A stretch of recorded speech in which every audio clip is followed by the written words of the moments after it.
Okay, so we'll take a look at this little thing I've bought. This is the OEX Heiro, and it is a solo stove set. I've had this a couple of weeks now. I have used it outside, I've tested it and cooked stuff with it. So let's have a look.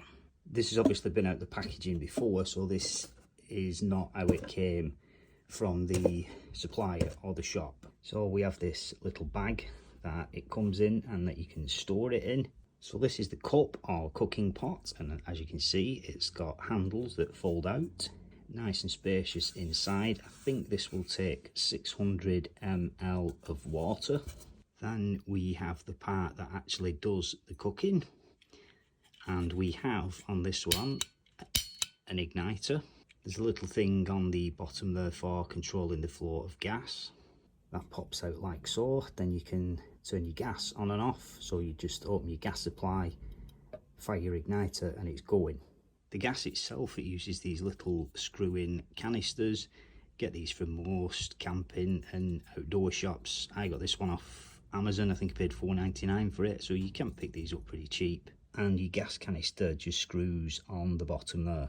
The cup or pot section of it then locks onto the base with these little lugs, slots and lugs. You also get this plastic lid with it, and as you can see, it has some cutouts on it.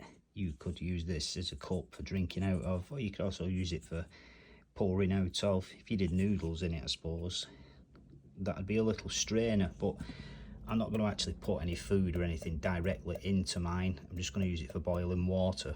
When I do use it for cooking food, I use one of these boil in the bag things, and as you can see, there's plenty of room in there for one of them, and of course then you've still got your hot water to make a nice brew with. Now they say it'll boil up 600 ml of water in about 2.5 minutes, I think, and it will. The boil in the bag things, they take 8 minutes. I normally don't leave them in there for that long though. When it is going and cooking, you can see the heat exchanger in there. Your flame is protected from the wind and the elements.